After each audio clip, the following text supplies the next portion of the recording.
इसके अंदर नेगेटिविटी की जब हम बात कर रहे थे, तो नेगेटिविटी इस तरीके से भी सुनने में आती है कई बार, जैसे उदाहरण लूँ कि जो बजरंग बाण और हनुमान चालीसा के बारे में आजकल सुनने को आ रहा है ना?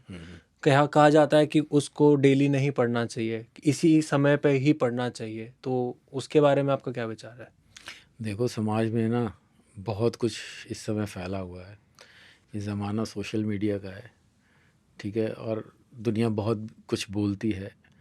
एक बात बताओ, अपने दादा दादी जी से या नाना नानी जी से कभी पूछना, या बुज़ुर्ग जो भी घर में हैं कभी पूछना।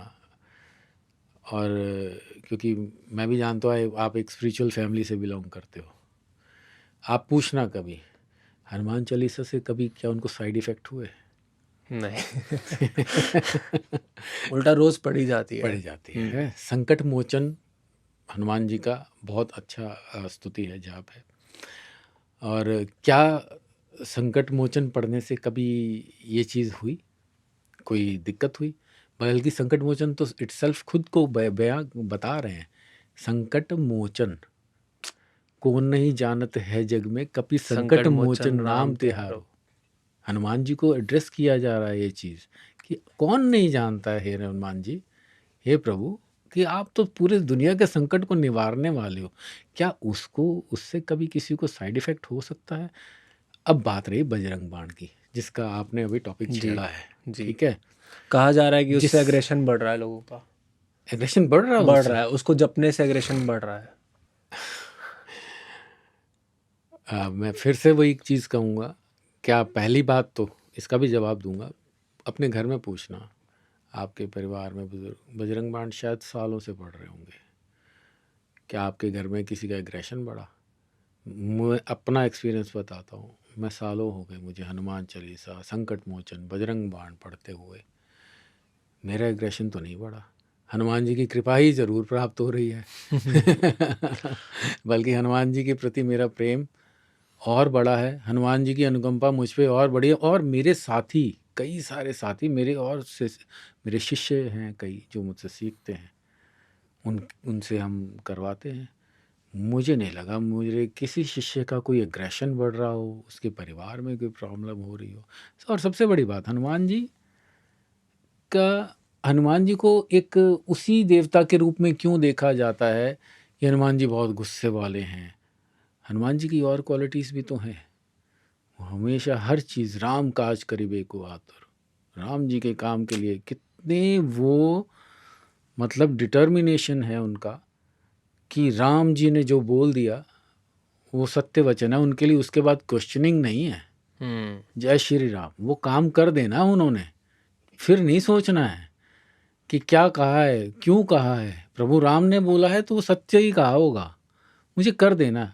ये हनुमान जी की क्वालिटी है, ठीक, ताकतवर हैं, निश्चय करते हैं एक बार।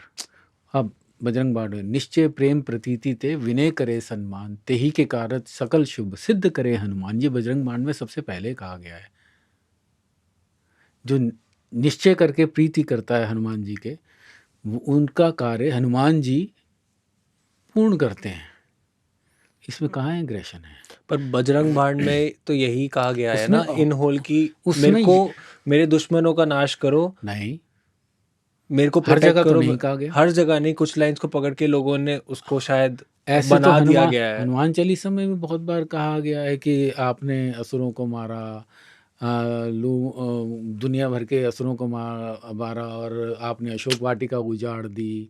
सुंदरकांड में पूरा बोला गया है।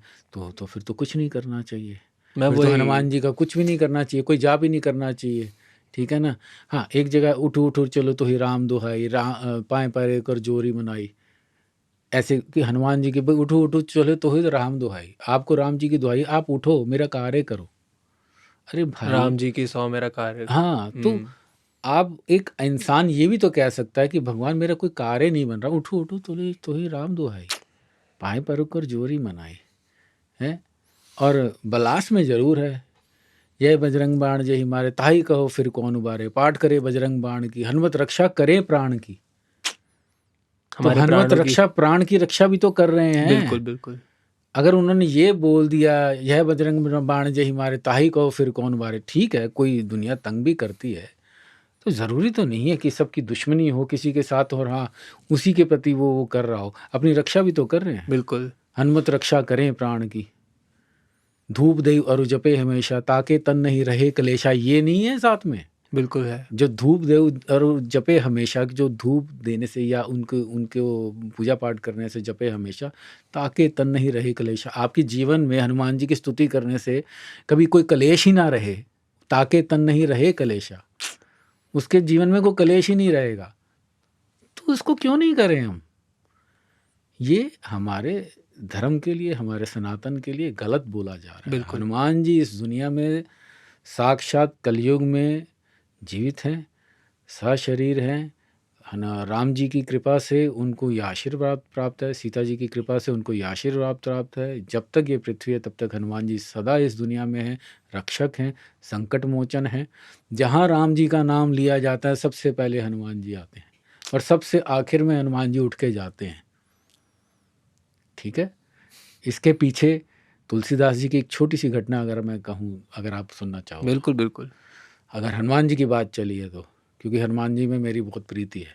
हनुमान जी को मैं समझ लो अपना आराध्य और अपना पिता, अपना दोस्त, अपना सखा सब मानता हूँ। तुलसीदास जी को जब इन शॉर्ट में बताते हैं, तुलसीदास जी जो थे, गोस्वामी तुलसीदास जी, उनको राम जी के वो करने थे दर्शन। अब वो बड़े परेशान होते थे कि क्या करूँ क्या करूँ, ठीक है ना। तो एक साथ में एक बड़ का वृक्ष था कहीं पास में, तो उन्होंने वो उसमें जल देते थे, रोज़ जाप करके जल देते थे। बड़ का था तो उसमें एक दिन, अब उसमें एक ब्रह्म राक्षस रहता था। ब्रह्म राक्षस समझते हैं? राक्षस की एक प्रजाति का उनका सबसे प्रेत, भूत प्रेत वगैरह से भी ऊपर समझ लो, ब्रह्म ब्रह्म राक्षस सबसे ऊपर होता सबसे ऊपर। ओके। है। एक एंटिटी है वो भी, ठीक है। उसके बारे में फिर बात करेंगे कि क्या होता है। ब्रह्म राक्षस था तो वो रहता था। अब वो रोज़ जल देते थे, वो प्रसन्न हो गया एक दिन। उसने कहा, तुलसीदास नाम बुलाया, कहा कौन है भैया? कह रहे मैं इस पेड़ पे रहता हूँ, ब्रह्म राक्षस हूँ। तो बोले कि तो क्या कहें? कह रहे तो भाई मांगो वर कुछ, मैं बड़ा प्रसन्न हूँ।